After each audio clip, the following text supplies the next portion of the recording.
नमस्कार, उत्तराखंड का ये खास बुलेटिन देख रहे हैं आप और मैं हूं प्रियंका गुप्ता आपके साथ। तो चलिए शुरुआत करते हैं खबरों की। उत्तराखंड में बर्ड फ्लू की दस्तक के बाद पशुपालन विभाग अलर्ट हो गया है। पशुपालन मंत्री रेखा आर्य ने विधानसभा में पशुपालन विभाग के आला अधिकारियों के साथ बैठक कर जरूरी निर्देश दिए। रेखा आर्य ने कहा कि उत्तराखंड में पोल्ट्री सेक्टर में बर्ड फ्लू नहीं पाया गया और साथ ही उन्होंने कहा कि बर्ड फ्लू अभी जंगली पक्षियों में ही पाया गया है, जिसे लेकर विभाग सतर्क है और लगातार विभाग पक्षियों की सैंपलिंग भी कर रहा है। आपको यह भी बता दें कि पशुपालन विभाग 14 जनवरी को पोल्ट्री सेक्टर के किसानों और वैज्ञानिक विशेषज्ञ के साथ गोष्ठी का आयोजन भी करने जा रहा है, जिसमें वैज्ञानिक और विशेषज्ञों की राय ली जाएगी। में जो है बर्ड फ्लू को लेकर अलर्ट जारी किया गया है और बर्ड फ्लू की पुष्टि उत्तराखंड में होना जो है वो पुष्टि की जा चुकी है, क्योंकि 2 कौवों की सैंपलिंग हुई थी और उस कौवों की सैंपलिंग में बर्ड इन्फ्लुएंजा होने की पुष्टि हो चुकी है। और लेकिन ये एक अच्छी बात है कि हमारे प्रदेश में अभी तक जो पोल्ट्री सेक्टर है उसमें अभी किसी प्रकार का बर्ड फ्लू का अभी हम लोग संक्रमण नहीं देख रहे हैं और ना ही बतख के सेक्टर में हम ये देख रहे हैं। अभी जो कुछ भी बर्ड फ्लू कहीं पाया गया है वो केवल और केवल जंगली पक्षियों में पाया गया है। आज की बैठक में ये स्पष्ट निर्देश दे दिए गए हैं कि हमारे जितने भी पोल्ट्री फार्म हैं वहाँ पर लगातार जो है निगरानी हमारी बनी रहे। वहाँ पर किसी भी प्रकार से मुर्गी की डेथ होने पर उसकी सैंपलिंग की जाए, उसकी सैंपलिंग को लेबोरेटरी भेजा जाए और उसके उपरांत ही जो है उसको कि क्या उसमें बीमारी है अथवा नहीं है, उसके अनुसार उस पर एक्शन ऑफ प्लान जो है वो तैयार किया जाए। वर्तमान परिस्थिति में हमारे दोनों ही मंडलों में अभी इस प्रकार की कोई भी घटना सामने नहीं आई है। हमने सैंपलिंग के लिए गढ़वाल मंडल के 457 सैंपलिंग करके हमने IVRA बरेली भेजा है। 300 के करीब सैंपलिंग जो है हमने कुमाऊं मंडल के अभी बरेली IVRA भेजा गया है। जिनकी रिपोर्ट आएगी वो आपके सामने 1-2 दिनों में जो भी आएगी वो आपके सामने रखा जाएगा। फिलहाल वर्तमान स्थिति में उत्तराखंड में पोल्ट्री सेक्टर में कहीं पे भी बर्ड फ्लू का नहीं है। हमने भारत सरकार द्वारा जारी की गई एडवाइजरी को 100% अनुपालन करने के निर्देश दिए हैं। एक निर्देश ये भी दिए गए हैं कि जो स्टेट पूरी तरीके से बर्ड फ्लू घोषित हो चुका है, खासकर हरियाणा में, तो वहां से किसी भी प्रकार का आयात जो है मुर्गियों का वो न किया जाए। बॉर्डर पर विजिलेंस बढ़ा दी गई है और ये कह दिया गया है कि किसी प्रकार के यदि हमारे मुर्गियों का आयात होता है तो उनको गहन जांच के उपरांत ही जो है प्रदेश में एंट्री दिया जाए।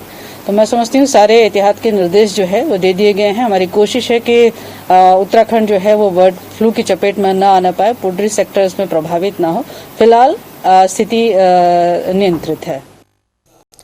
भाजपा की वरिष्ठ नेता मेनका गांधी के उत्तराखंड के मुख्यमंत्री को पत्र लिखने के बाद प्रदेश में बयानबाजी का दौर भी शुरू हो गया है। राज्य मंत्री रेखा आर्य ने कहा कि मेनका गांधी ने पत्र लिखा है, उसमें Uttarakhand sheep and wool development board के CEO के अधिकारियों पर आरोप लगाए।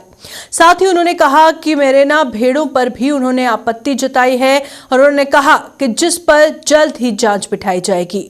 रेखा आर्य ने कहा कि जांच में जो भी अधिकारी दोषी पाया जाएगा उसके खिलाफ कड़ी से कड़ी कार्रवाई की जाएगी। मेनका गांधी जी ने जो पत्र लिखा है उस पत्र में उन्होंने हमारे शिप बोर्ड के CEO से लेकर शासन स्तर के अधिकारियों पर कई प्रकार के आरोप प्रत्यारोप लगाए हैं, जिसमें उन्होंने मेरिनो भेड़ को लाए जाने पर भी उन्होंने उस पर भ्रष्टाचार होने का आशंका जाहिर करी है। इसके अलावा किसी की नियुक्ति को लेकर भी आशंका जाहिर करी है। इसके अलावा वित्तीय अनियमितता की बात भी उन्होंने कही है। मैं समझती हूँ कि इन सभी बिंदुओं पर जिन पर उन्होंने अपनी आशंका व्यक्त करी है, उन आशंकाओं को देखते हुए उन पर जांच बिठाई जाएगी। चूंकि पत्र उन्होंने माननीय मुख्यमंत्री जी को लिखा हुआ है, मैं समझती हूँ माननीय मुख्यमंत्री जी उस पर अब जो संज्ञान लेना चाहें, चाहे वो थर्ड पार्टी से इस पर जांच करवाए, चाहे वो विभागीय जांच कराए, जो भी निर्णय उनके स्तर से होगा, जांच कराकर यदि उसमें कोई अधिकारी दोषी पाया जाता है, चाहे वो CEO हो, चाहे वो हमारे शासन स्तर का अधिकारी हो, निश्चित उससे कठोर कार्रवाई की जाएगी। क्योंकि माननीय मुख्यमंत्री जी ने जीरो टॉलरेंस के साथ में 4.5 साल का जो है हमारा कार्यकाल चला है, आगे भी उसी तरीके से चलेगा। इस बात से मेनका गांधी जी सुनिश्चित रहे।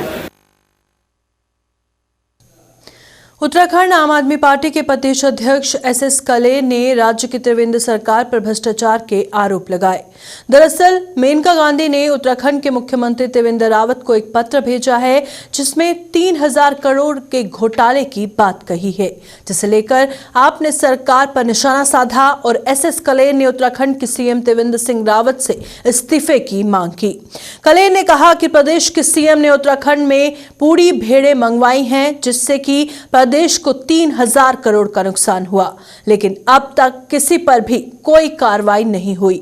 साथ ही उन्होंने कहा कि यदि सरकार ने 10 दिनों के अंदर पूरे मामले पर कार्रवाई नहीं की तो आप सड़कों पर उतरेगी। और आपको बता दें कि हाल ही में उत्तराखंड सरकार ने ऑस्ट्रेलिया भेड़ें मंगवाई थी, जिसे लेकर मेनका गांधी ने उत्तराखंड के सीएम को पत्र लिखा है। देखिए, माननीय मेनका गांधी जी ने हमारे माननीय मुख्यमंत्री जी को एक लेटर लिखी है जिसमें इन्होंने ऑस्ट्रेलिया से पुरानी बुजुर्ग मतलब बूढ़ी भेड़ें मंगाई हैं और ऐसे घोटाले करे हैं जिसका उच्चर नहीं बनता। 3000 करोड़ रुपए का घोटाला हुआ है। इसकी उन्होंने जांच की मांग करी है।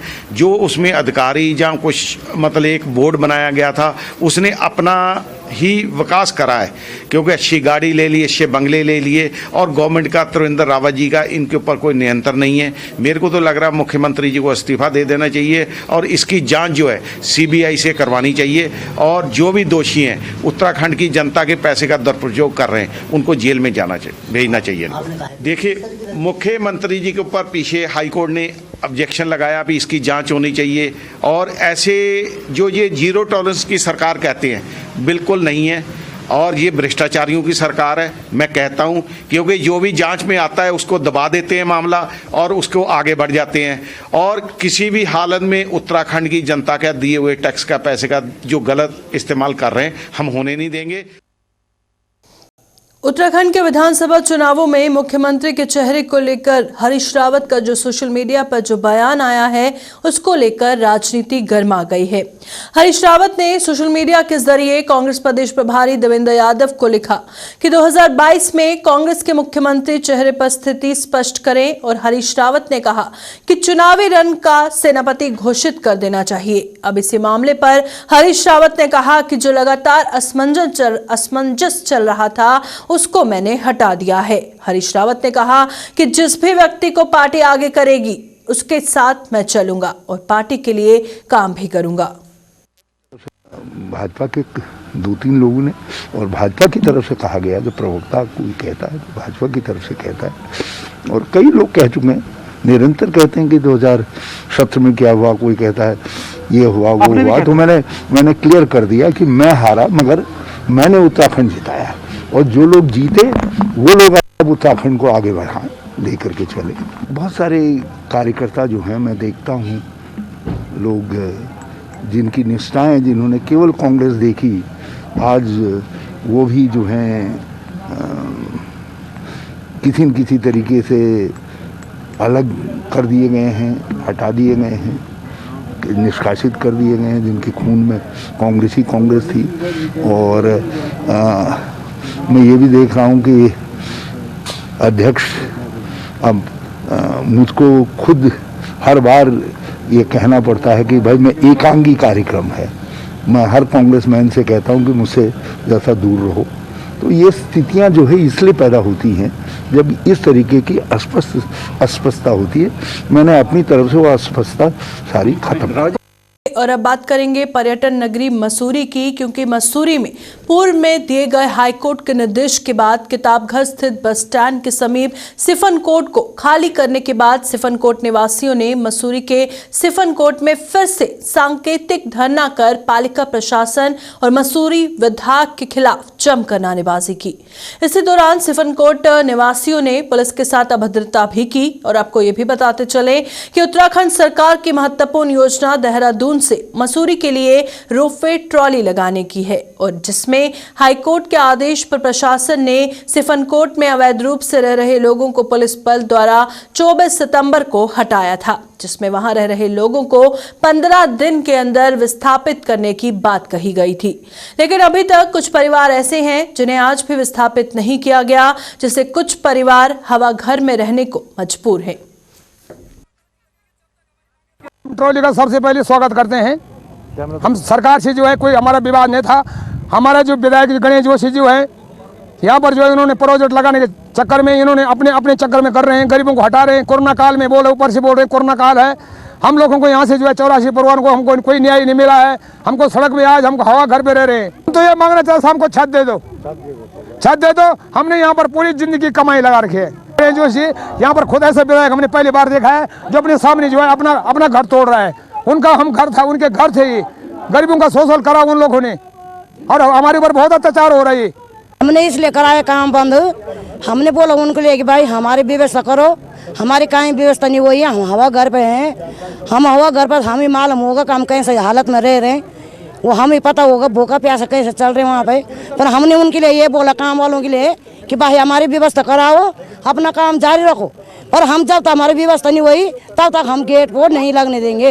ये आज मामला जो सामने आया है, ट्रॉली का जो प्रोजेक्ट वहाँ पे स्पन कोर्ट पे चल रहा है, उसमें जो है बाहर से कंपनी आई है जो कि वहाँ पे फेंसिंग और वो गेट वेट लगाने का काम कर रहे हैं। तो यहाँ के जो विस्थापित लोग हैं इनके द्वारा विरोध किया गया, काफ़ी समझाने का प्रयास किया गया, ये लोग समझे नहीं और वहाँ पे जो है अवरोध पैदा कर रहे हैं लगातार।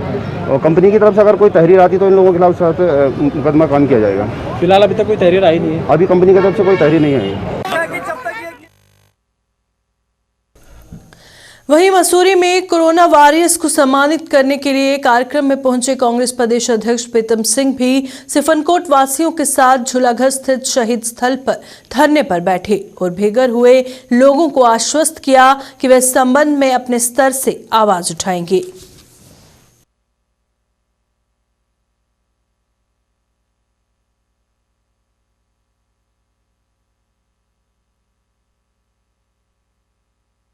काल में जिस तरीके से प्रथम पंक्ति पर कोरोना से लड़ाई लड़ने का काम हमारे लोगों ने किया, आज उनको जो है यहाँ पर सम्मानित करने का काम किया गया है। तो मैं समझता हूँ कि उन्होंने अपनी जान हथेली पर रख कर के हम सब की सुरक्षा करने का काम किया, उसमें अहम योगदान देने का काम किया है। तो ऐसे लोगों को हम सैल्यूट भी करते हैं, नमन भी करते हैं, प्रणाम भी करते हैं कि कोरोना की इस महामारी में उन्होंने अग्रिम पंक्ति में खड़े होकर के कार्य किया है। नियम 300 के अंतर्गत मैंने विधानसभा में भी इस प्रश्नों को उठाया, लेकिन सरकार जो है आम आदमी, गरीब आदमी को देखने का काम नहीं कर रही। और मैं समझता हूँ कि सरकार का दायित्व बनता था, कर्तव्य बनता था कि उनको वहाँ से हटाने से पहले उनकी रिहेबिलिटेशन की जो है व्यवस्था करती, क्योंकि सरकार हड़गर्मिता पर है। और आज वो गरीब आदमी खुले आसमान के नीचे कड़कड़ाता हुई ठंड में मसूरी में रह रहा है, तो आप अंदाज़ा लगा सकते हैं कि उन पर और उनके परिवार पर क्या गुजर रही है। नगर पालिका परिसर में युवा चेतना दिवस के रूप में स्वामी विवेकानंद की जयंती, स्वामी विवेकानंद की प्रतिमा पर फूल माला अर्पित और दीप प्रज्वलित कर मनाई गई, जिसमें पालिका अध्यक्ष हरीश दुबे, सभासदों और सभी कर्मचारियों समेत कई नागरिकों ने भाग लिया।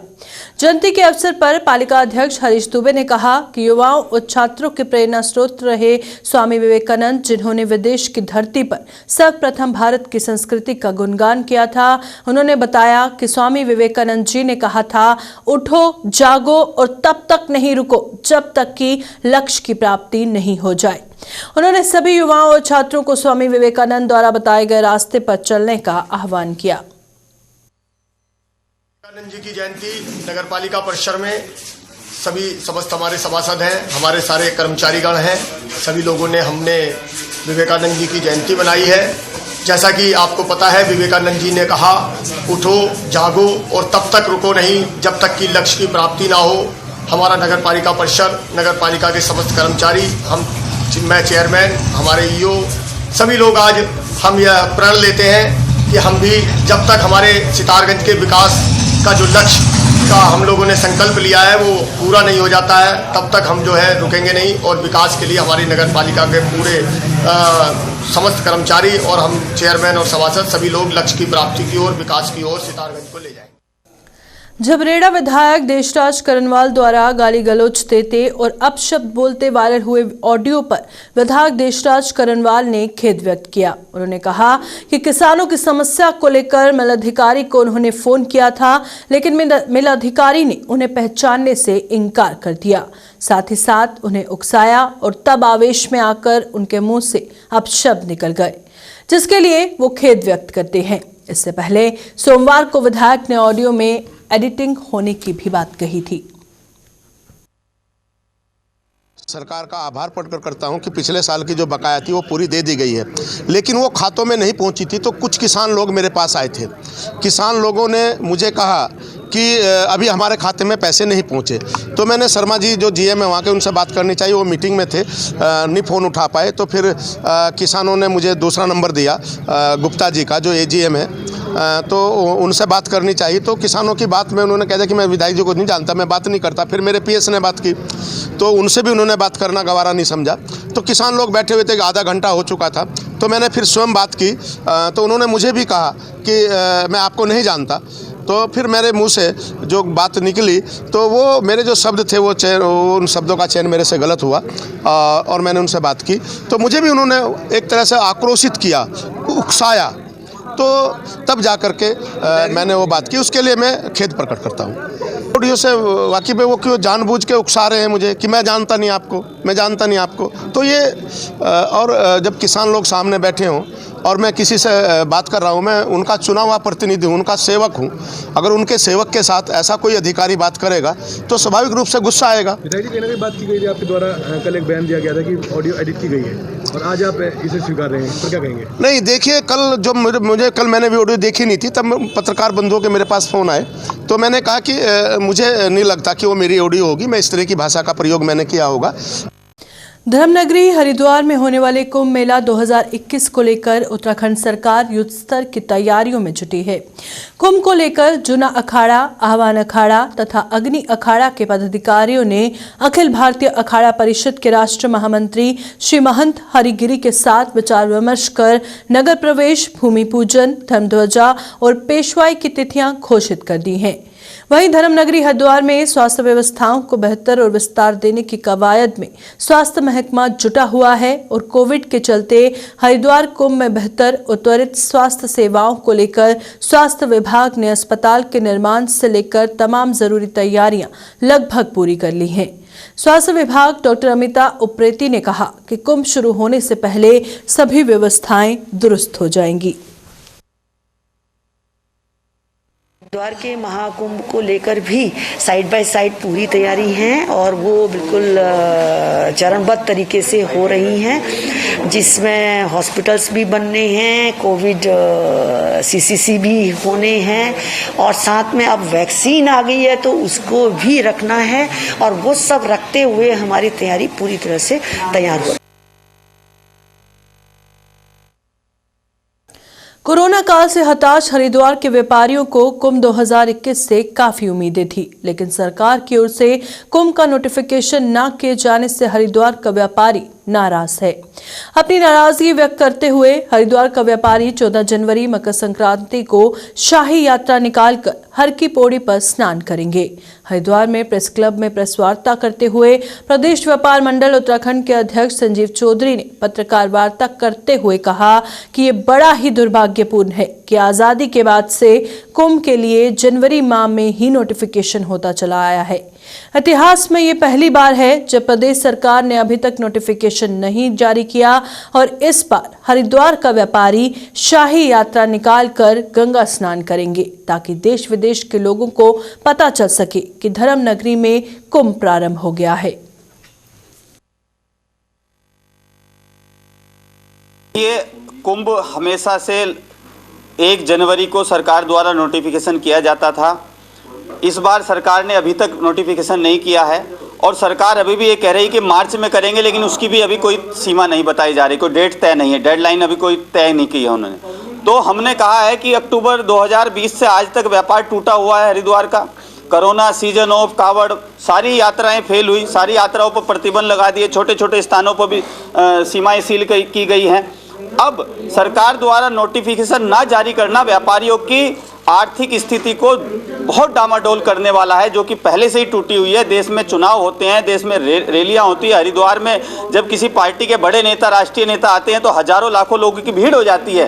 केवल और केवल जब स्नान की बात आती है, कोई छोटा पर्व हो, बड़ा पर्व हो, तो सरकार उस पर सीमाएं सील कर देती है, रोक लगाती है, कोविड के नियम लागू होती है, भारत सरकार की गाइडलाइन लागू की जाती है, कोरोना टेस्ट की बात की जाती है। तो हम कह रहे हैं कि हम महाकुंभ, जो देश में मैसेज जा रहा है कि महाकुंभ नहीं हो रहा है, सरकार ने कोई नोटिफिकेशन नहीं किया, तो हमने ये तय किया है कि हम 14 जनवरी को सही तरीके से यात्रा निकाल के, बैंड बाजे ढोल नगाड़ों के साथ पूरी जोरदार यात्रा निकालकर ब्रह्मकुंड तक जाकर स्नान करेंगे और देश और दुनिया के श्रद्धालुओं को संदेश देंगे कि वो हरिद्वार आएँ।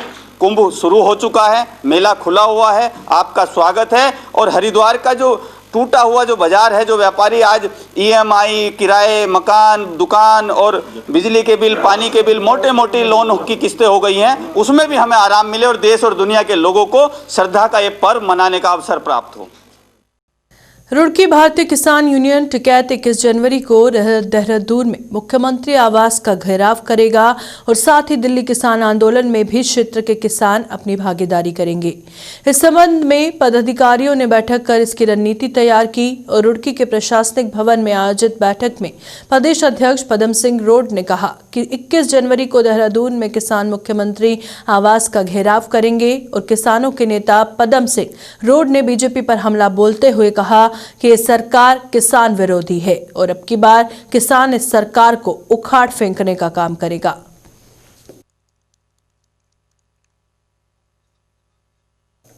लक्सर में प्रगतिशील भोजन माता संगठन के नेतृत्व में भोजन माताओं ने अपनी 4 मांगों को लेकर ब्लॉक कार्यालय पर धरना प्रदर्शन किया। बता दें कि क्षेत्र की भोजन माताएं लक्सर बीडीओ कार्यालय पहुंची और धरना प्रदर्शन शुरू कर दिया। उनका कहना था कि भोजन माताएं महज 2000 रुपए के मानदेय पर स्कूलों में खाना पका रही हैं। अब सरकार उनकी उम्र अधिक होने और पालन नहीं होने का बहाना बनाकर उन्हें निकालने की साजिश रच रहा है। उन्होंने कहा कि पाल्य का नियम लागू करना है तो भोजन माताओं के साथ ही सरकारी स्कूल के शिक्षकों पर भी लागू किया जाए। बाद में उन्होंने बीडीओ के माध्यम से सीएम को 4 सूत्रीय ज्ञापन भेजा और मांग पूरी नहीं होने पर उन्होंने सड़कें जाम करने की चेतावनी भी दी। बता देना चाहते हैं कि स्कूलों में टीचर्स के भी बच्चे नहीं पढ़ते हैं। उनको आज वो टीचर्स के बच्चे नहीं पढ़ते और जिनके पढ़ने वाले भी हैं उनके बच्चे भी प्राइवेट स्कूलों में पढ़ते हैं और सरकार इसका ये एक लॉजिक देती है कि वो बच्चों के लिए खाना बनाएंगी, उनके बच्चे खाएंगे, तब हमें भरोसा होगा कि खाना ठीक बना है।